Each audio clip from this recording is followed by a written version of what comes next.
سفر ہے نا یہ بڑا امپورٹنٹ ہے پاکستان کی فیوچر کے لیے. سو اس لیے ہم خاص طور پہ داد دیتے ہیں اپنے سپریم کورٹ پہ کہ جب واضح ہم نے اپنی گورنمنٹس قربان کی, آئین کو دیکھتے ہوئے وکیلوں کے ساتھ پہلے بیٹھے, وکیلوں نے ہمیں شور کیا کہ 90 دن سے آگے جا ہی نہیں سکتا, پھر ہم نے اپنی حکومتیں قربان کی. تو اس لیے تو نہیں قربان کی تھی کہ یہ سارے اپنے یہ محسن نقوی جیسے لوگوں کو اوپر بٹھا کے اور سارے ہمارے مخالف اور بیوروکریٹس اور پولیس والوں کو اوپر ہمارے بٹھا کے اور ہمارے اوپر انتقامی کارروائی شروع کر دیں, اور یہ یہاں بھی اور پختونخوا میں بھی. ہم نے تو اس لیے کیا تھا کہ ہم نے کہا کیئر ٹیکر آئے گا اور اس کے بعد 90 دن میں الیکشن ہوگی, تو یہ اس سے پیچھے ہٹ رہے تھے. اور یہ بھی کہ اتنا آگے نکل گیا ہے, یہ بھی صاف آئین کی خلاف ورزی ہے ابھی بھی, کیونکہ یہ اب یہ ظاہر ہے یہ وہ جو 90 دن کے بیچ میں نہیں ہو سکتا کیونکہ انہوں نے اتنا ڈیلے کر دیا. تو اپنی عدلیہ کو پہلے تو میں خراج تحسین پیش کرتا ہوں, اور یہ اپنے ملک کے لیے بھی یہ بڑی خوشائن چیز ہے. دوسرے جو ماشاء اللہ ہماری سب سے بڑی پارٹی ہے پاکستان میں اپنی جوڈیشری کو یہ آج اعتماد دلوانا چاہتا ہوں کہ قوم ان کے ساتھ کھڑی ہے, کہ ان کو کوئی یہ وہ 98-99 میں نہیں جدھر ڈنڈوں مار کے سپریم کورٹ کے اوپر حملہ ہوا تھا اور کچھ ریئیکشن نہیں آیا, بہت بڑا ریئیکشن آئے گا پاکستان کے اندر. تو یہ ہم نے بھی سارا وائرل ہوا یہ جو کلپ ہے, اور میں صرف اپنے ججز کو یہ شیورٹی دینا چاہتا ہوں کہ ہم سب کھڑے ہیں. دوسری چیز کی میں نے بات کرنی تھی وہ یہ, آج بابر اعوان نے ایک پریس کانفرنس کیا ہے. دیکھیں پہلے تو 17 مجھے قصے ہیں, میں نے جن 3 لوگوں کے نام لیے تھے میرے اوپر جب واردات ہوئی تو میں نے ان تینوں کے نام لیے, تو ہر چیز جو اس کے بعد ہوئی میرے اٹیمپٹ کے بعد وہ مجھے کنفرم کرتی ہے کہ وہ تینوں ملوث تھے اس میں.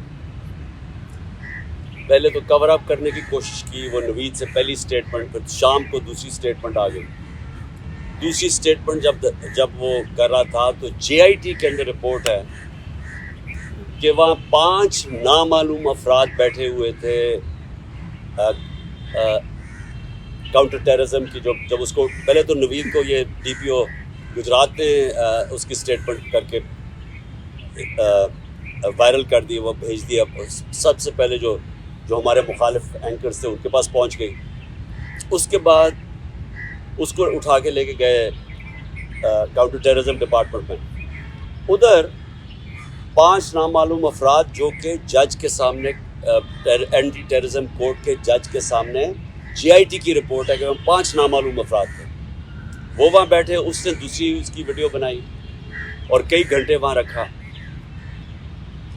اور پھر جب JIT نے ان دونوں کو وہ جو SSP تھا CTT کا اس کو جب بلایا اور یہ جو DPO گجرات کو بلایا, انہوں نے ریفیوز کر دیا آنے کو. پنجاب کی CTT تھی, تو کون طاقتور تھا جو ان کے پیچھے کھڑا تھا کہ انہوں نے ہماری گورنمنٹ ہوتے ہوئے منع کر دیا. پھر اس کے بعد جو JIT کو سیبوٹاج کرنے کی کوشش کی, 4 لوگوں نے اپنے بیان بدلے JIT کے لوگوں نے. ان کے بعد اس کے اوپر پروسیکیوٹر جنرل نے ان کے اوپر تفتیش کی, اس نے کہا کہ ان کے اوپر ایکشن لینا چاہیے, انہوں نے سیبوٹاج کرنے کی کوشش کی ہے. اب اس کیئر ٹیکر گورنمنٹ جس کا یہ مینڈیٹ ہی نہیں, آتے ساتھ ہی پہلے JIT کو چینج روکا, اس کے بعد ان 4 لوگوں کو جن کے اوپر ایکشن کہا تھا ان کو واپس JIT پہ بٹھا کے, اور جو لوگ جو 2 کام کر رہے تھے ان کو انہوں نے OST کر دیا. تو یہ جو کور اپ ہے یہ صرف وہ کر سکتا ہے جس کے پاس طاقت ہے, اور طاقت کس کے پاس ہے؟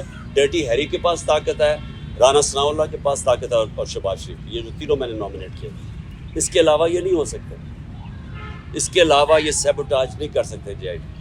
اب بات یہ ہے کہ یہ 3 ان کو سب سے زیادہ خوف کیا کہ عمران خان اقتدار میں نہ آ جائے, یہ تینوں کو خوف ہے, اور یہ 3 پاور میں بھی بیٹھے ہوئے ہیں, اور مجھے سب سے زیادہ خطرہ ان سے. تو میں نے پہلے بھی TV پہ کہہ بیٹھا ہوں کہ یہ ایک اب دوسرا پلان بنا ہوا ہے مجھے قتل کرنے کا, اور میں نے یہ پبلک بھی کہا. جب یہاں لاہور ہائی کورٹ تھا تو میں نے تب بھی جب خواجہ طارق رحیم نے جج کو بتایا کہ ان کے پر پلان بنا ہوا ہے, یہاں کوئی سیکیور انوائرمنٹ نہیں ہے, اس کو نہ پیش کریں وہاں.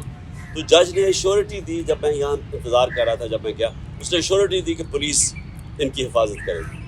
وہاں پہنچا, وہاں پولیس ہی بھاگ گئی ساری, کوئی کسی قسم کی پروٹیکشن نہیں تھی, بالکل ایک ایکسپوز تھا کہ کوئی بھی کچھ واردات کر سکتا تھا. پھر انہوں نے مجھے پنڈی بلایا, یہ اسلام آباد میں 3 اپیرنسز تھی. وہاں آج بابر اعوان نے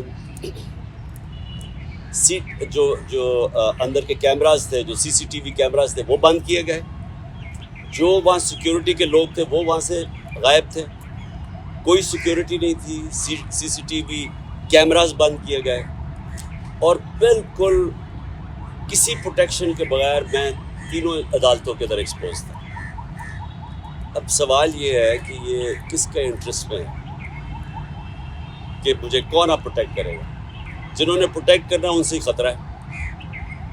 تو عدالت سے ہم اب کوشش کریں گے, سپریم کورٹ کے چیف جسٹس کو بھی میں اب لکھوں گا اپنے وکیلوں سے, ہائی کورٹ کے بھی چیف جسٹس کو, کہ یہ آپ ہماری باری تو جب نواز شریف فیک بیماری ہوئی تھی اس کو, کیونکہ اب تو پتہ چل گیا نا کہ وہ جنرل بیماری نہیں تھی, تو ہمیں ایک جج صاحب نے میں پرائم منسٹر تھا, انہوں نے کہا کہ اگر اس کو کچھ ہو گیا تو ہم ذمہ دار ہیں.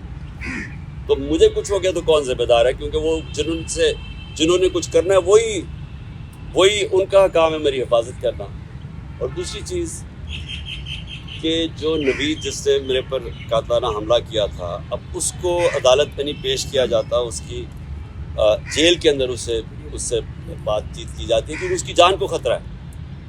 تو جس کی جان کے اوپر اٹیمپٹ ہو چکے اور خطرہ ہے, اس کو کیوں وہ یہ گھسیٹ رہے ہیں؟ اور ان کیسز میں یعنی جو مزاحیہ خیز کیسز ہیں, ایسے کیسز ہیں جن کے اوپر کبھی یعنی اگر دنیا مذاق اڑائے گی کہ ایک ٹیررزم کا کیس کر دیا وہاں الیکشن کمیشن کے باہر, جبکہ میں وہاں تھا ہی نہیں, میں گھر پہ بیٹھا ہوا تھا, وہ مظاہرہ ہو رہا ہے, میرے اوپر دہشت گردی کا کیس کر دیا. یا دوسرا وہ جو ایک اور, اب سب کو پتہ ہے کہ الیکشن کمیشن پوری طرح, اب تو خیر ساری قوم کو پتہ چل گیا کتنی جانبدار ہے, یہ تو حکم ہی ساری ان سے لیتی ہے. اس نے کیسز کیا فورن فنڈنگ کا, وہ بھی کوئی کیس نہیں ہے, اب وہ چینج ہو گیا پروہیبٹیو فنڈنگ کا.